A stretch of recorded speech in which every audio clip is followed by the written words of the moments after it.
Donc Ramrod, le titre original, André de Toth, 1947.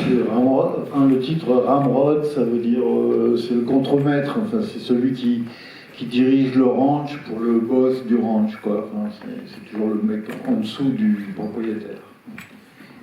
Femme de feu, en fait, femme de feu, d'abord c'est un peu ringard, mais puis ça dévoile un peu quand même l'originalité du film, qui a un personnage féminin qui est le personnage fort de l'histoire, ce qui dans les westerns n'est pas vraiment courant, et surtout il n'est pas joué par quelqu'un comme Barbara Stanwyck par exemple, qui peut assumer ce genre de rôle, mais au contraire par une femme douce et surtout haute comme trois pommes, qui est Véronique Allais, qui est l'épouse de Toth quand il fait le film. C'est son premier western, qui lui tenait à cœur évidemment, puisque comme tous les mythes européens, il était fendu de western à cause de Karl May et de ses romans. On sait que Fritz Lang c'était pareil, enfin ils étaient tous, ils voulaient toujours faire des westerns, enfin, et même ils voyageaient, ils allaient dans les tribus, ils voyaient les danses, enfin tout ça. Donc, et de Toth, c'est John Ford qui lui a mis le pied à l'étrier, donc c'est quand même pas rien. Et John Ford qui devait faire le film, c'est un projet important, c'est un roman de Luke Short qui va devenir un grand du western, enfin un des bons romanciers de western, dont la particularité est d'avoir des intrigues très très compliquées. Il va falloir vous accrocher parce que des fois c'est pas facile à suivre, et ça aussi c'est pareil, c'est une nouveauté un peu dans le western. Un an après, Robert Wise va adapter un autre de ses romans qui s'appelle Ciel Rouge, avec Mitchum. Donc, il fait ça sous les auspices de Enterprise Studio, qui aussi est une des grandes histoires des grandes éclaircies de Hollywood, parce que c'est un studio qui veut être un peu comme United Artists était à l'époque du Muet. C'est-à-dire, de Toth, il disait c'était la Rolls-Royce des studios. On vous servait à 3h ou 4h, on vous servait le caviar et tout. Enfin, c'était vraiment. Il y avait les limousines, c'était un peu la gabegie quand même. Aldrich, lui, Robert Aldrich, il a commencé là, et il faisait les utilités, enfin, il était premier assistant et tout ça. Il a toujours dit, ça pouvait pas durer, quoi, parce qu'il y avait tellement de gâchis, etc. Mais, alors le grand truc, c'était de prendre des vedettes, comme par exemple Barbara Stanwyck, avec qui de Toth a fait un film juste après, d'après une nouvelle ou un roman de Remarque, enfin, je ne sais pas comment ça se prononce, Remarque. Et là, c'est John Ford qui devait faire ce film, et il a amené de Toth, et il a été voir les deux patrons de Enterprise. Il a dit OK, this guy is called Tex. Voilà Tex, Superman Tex, c'est lui qui va faire le film. Et il dit je suis sûr qu'il va bien s'en tirer, tout ça. Il est parti, il a été faire je crois My Darling Clementine pour Zanuck. Voilà. Donc au lieu d'être reconnaissant et de se faire tout petit, il a déjà de Toth a déjà rué dans les brancards. On lui avait donné comme producteur un vétéran, enfin il s'appelle Bob Sherman, qui faisait des Hopalong Cassidy à la chaîne et tout ça. Et lui, il aimait bien faire ça en banlieue de Los Angeles, ses westerns et tout.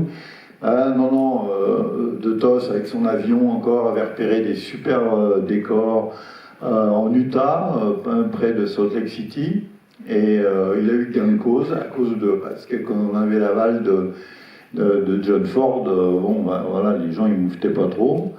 Et en plus, il fait construire donc une ville, quoi, enfin un patelin, des décors de western, mais il les fait construire sur une vraie rivière, une rivière plutôt un ruisseau.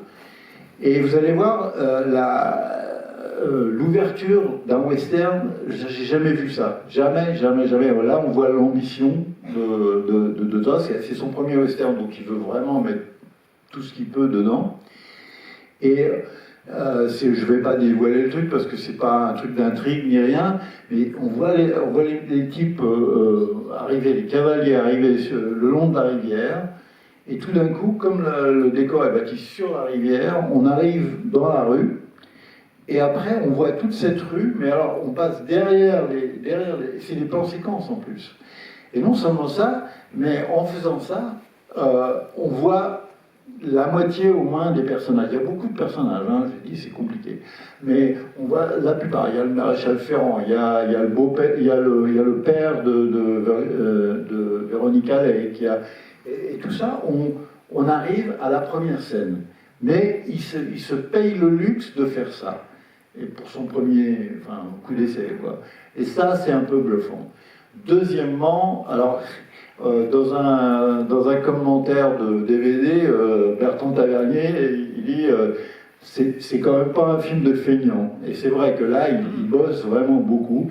Par exemple, même simplement de suivre une poursuite de cavaliers, etc. Bon, quand vous êtes à Lone Pine, le Lone Pine, c'est à 3 heures de Los Angeles, il y a des rochers, mais sinon à plat, c'est carrément un terrain de tennis. Donc on peut mettre des rails, on peut en Utah, etc. Il en a bien bavé parmi les rochers et tout ça.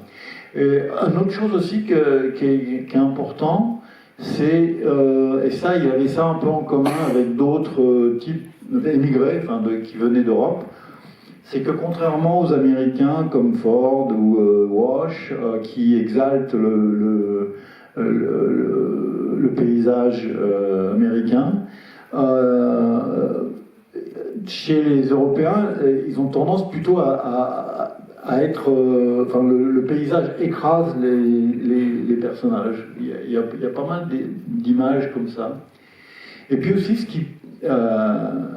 alors bon, le truc du personnage fort, et ça ne peut marcher, et surtout joué par quelqu'un d'aussi frêle que Véronique Allais, ça ne peut marcher que si en face d'elle, il y a quelqu'un d'abord qui est un acteur qui soit prêt à jouer pas quelqu'un de faible, mais quelqu'un qui peut avoir des faiblesses. Au début, il vient de prendre une bufflée, il s'est ridiculisé, etc. De Toss disait, je pouvais prendre que Joel McCrea, parce que Joel McCrea, il était tellement viril, et en plus c'était un rancher, je veux dire, dès qu'il faisait pas un film, il élevait les vaches. Donc,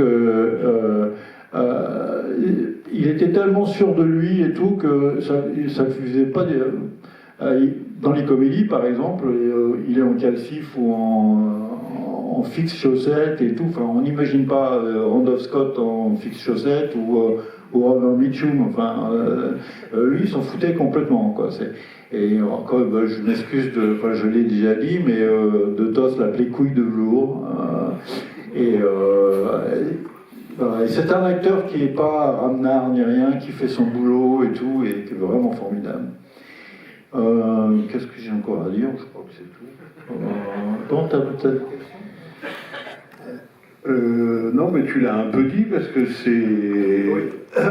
Je veux dire aussi que l'histoire, l'intrigue, etc., donc très compliquée, etc., est admirablement servie par la mise en scène, par le jeu des acteurs, et aussi il y a des moments très très saisissants, comme il y a un moment où il y a quelqu'un qui tire à la chevrotine dans le dos d'un type, et c'est pas un méchant, genre un Mexicain ou un type qu'on va voir deux minutes. Non, c'est un des personnages principaux joué par Preston Foster.